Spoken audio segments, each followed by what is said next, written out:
One. It's not just a number, it's where everything starts. The whole cosmos, as we see it, the whole expansion started from one. It all started from that one event called Big Bang, from one source of energy. All the religions of the world believe that the Almighty, the Creator, the energy source, the God, or whatever we call Him, is one. And everything we see originated from that one, and it all ends in one. Science believes in this fact that there was only one energy source, and from that one energy source, this universe came into existence.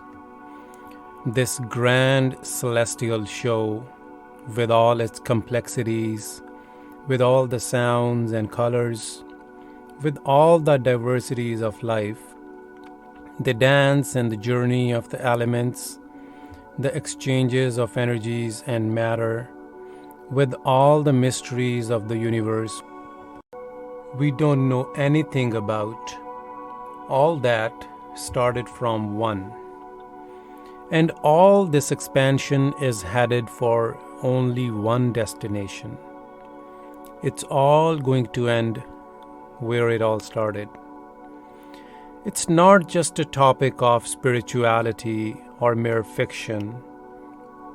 Based on the knowledge accumulated with the help of science, it is believed that this grand show is going to end in another Big Bang, and that one is going to be the beginning of a new universe.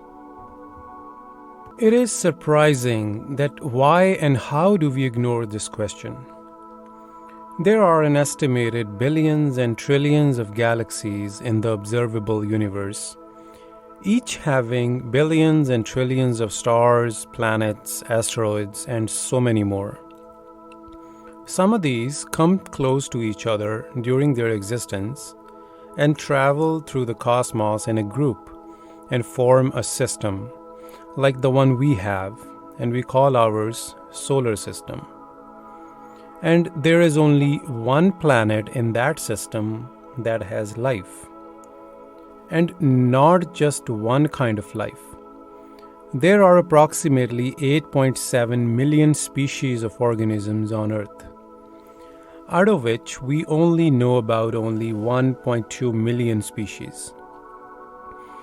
And these species have billions and trillions of organisms, especially when we talk about microorganisms. Out of all those, us humans are just one species, and there are approximately 8 billion of us. Now, why on earth we are the only ones who are conscious about our own existence and up to that level?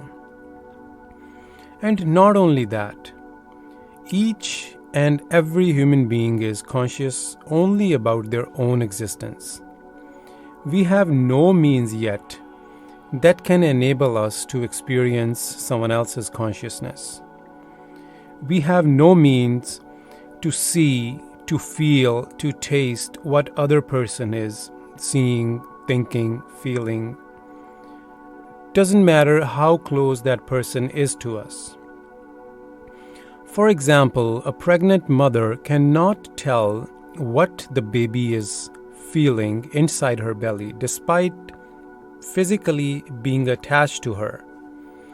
Everyone and everything is born with its own uniqueness, its own existence, and its own consciousness. Mark Twain once said that the two most important days in your life are the day you were born and the day you find out why. Well, one of these days has happened for all of us, but the second day might not happen for most of us.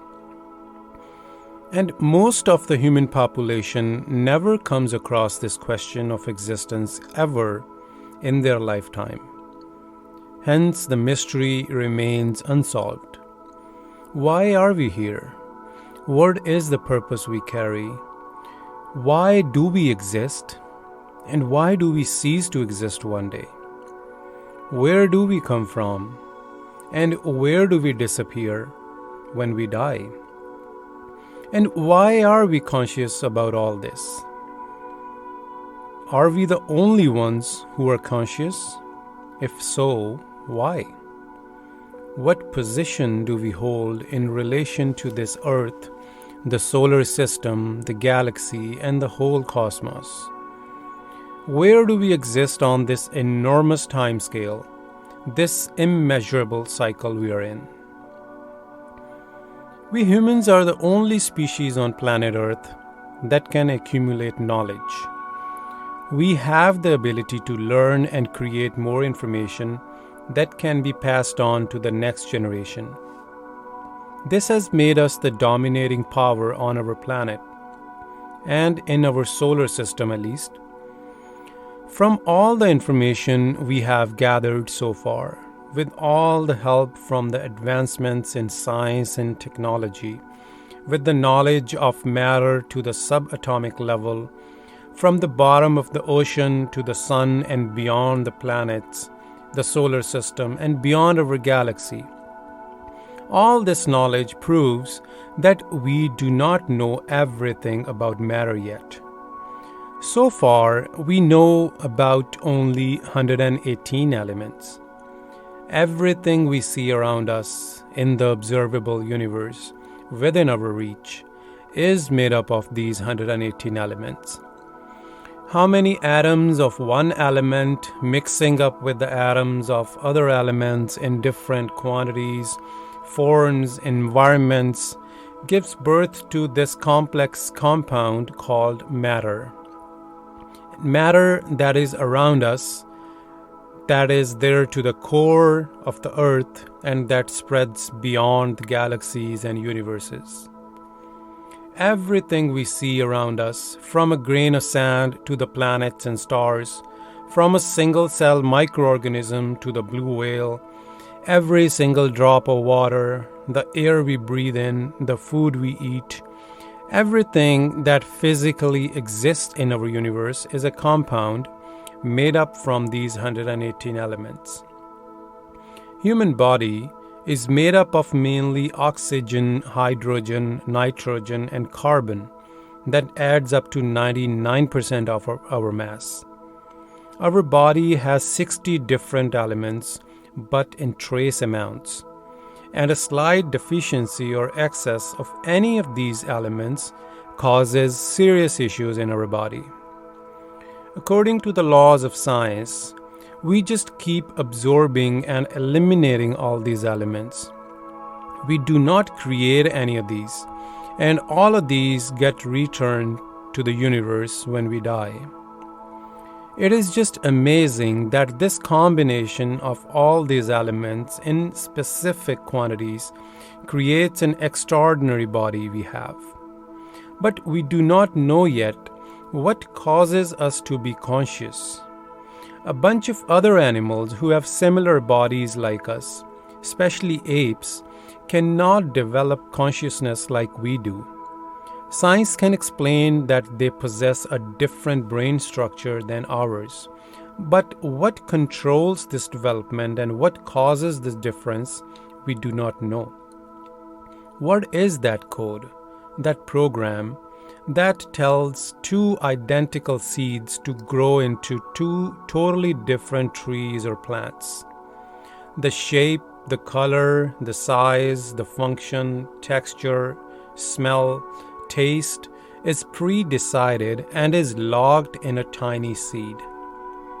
What code a sperm and an egg carry that translates into the magnificent and complex bodies we are blessed with? Not only does it decide the body structure and functions, but every single detail, from the color of our eyes to the length of hair on different parts of our body, are pre-programmed into that tiny compound we call DNA. What is that code? That power, that energy that is beyond this matter, that differentiates life from matter. What is this consciousness and awareness, the thing people call soul, that makes us human? Science can explain matter, but it cannot explain life yet. We have studied the laws of nature, how matter and energy play this game of life.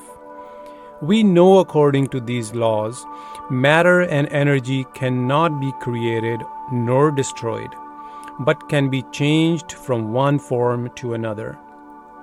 All the matter and the energy in the universe stays the same as it was on the day one. The only and only activity that is happening here is the transformation of these two from one form to another. But all this is happening at such a grand scale that it's beyond our comprehension. With all the knowledge we, the wise ones, the Homo sapiens, possess, we are able to witness and understand a few of these processes at a very basic level. We have estimated the timeline when it all started, when it's going to end, at least for our planet. We have estimated the journey of matter from the day one when it got life, and we are able to trace this journey to us, humans. Science calls it evolution, and from the patterns and behaviors from the recorded history, we know there are some rules according to which this evolution plays. Every single thing from a grain of sand on our earth, the sun, the galaxies, and every kind of life out there has a life cycle. Whatever exists has to come to an end. Every single organism that takes birth lives for some time, reproduces, and dies. Every species other than human does only that. But we are aware. We know that we exist, and we are capable of performing all those functions and so many more. We are the only ones with reasoning. We are the only ones who can manipulate matter. We can control or influence every other species on Earth. With only one species being conscious, we have changed the face of Earth, both in a good and a bad way. It cannot be that simple. There is something that us humans are missing. There has to be a reason we are given this power of reasoning, this consciousness. It cannot be only for living out a life as every other organism does. As we know, one does not have to be conscious to be alive. But do we have to be alive to be conscious? No one knows. It has given us questions. That means there are the answers out there. There is a reason we exist. Without each and every one of us, there is something missing from this equation of the whole system. Without us, there is no universe. We are the universe, and we are that power that is present in every single particle of the whole cosmos.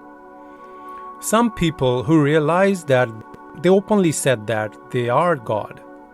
They are what the universe is made up of. They were called prophets, saints, gurus, sons of God. But they were outnumbered by other humans to whom it sounded like a lie. Most of them had to give up their lives for speaking the truth. Us humans are given the freedom to design our life the way we want to. From the jungles of Africa to the ultra-modern societies we live in today, we have traveled a long way. Our ancestors kept on setting some rules for their survival that became the laws and gave rise to societies with the social code of conduct. We keep on learning these norms, keep changing those as needed, and keep teaching those to our next generation. But almost none of us ever wonder about the universal code of conduct. What are the laws of the universe? And before finding out those laws, we need to find ourselves in this equation. The quest starts with us, and it leads to the ultimate answer. The importance of this quest can be understood by the fact that we are given a limited time to find the answer. We can just keep on living the way every other life form is living and disappear, without knowing where we came from, why we came, and where do we go. Or we can find the way out of this cycle of life. Death is inevitable. No matter how advanced, how capable, how expert we become in terms of science and other worldly knowledge, we cannot avoid this ultimate destiny. What makes this quest even more important, as we surely know we have to figure it out while we have this consciousness, while we have that life force present within our bodies. And if we look at it in terms of time, it is running out, and it's running out very fast. There is so much to know, so much to learn, so much to do in our lives, that we keep on doing mindlessly throughout our life without asking why. Why do we need to do what we do? And what if we don't do what we are supposed to do? After all, we are free to make any choice. So that big why, that why are we conscious, has to be answered to find every other answer out there. But we have to remember that there are no retakes, no redos. We have to find the reason and the purpose within our lifetime, without forgetting that all we are given is one chance.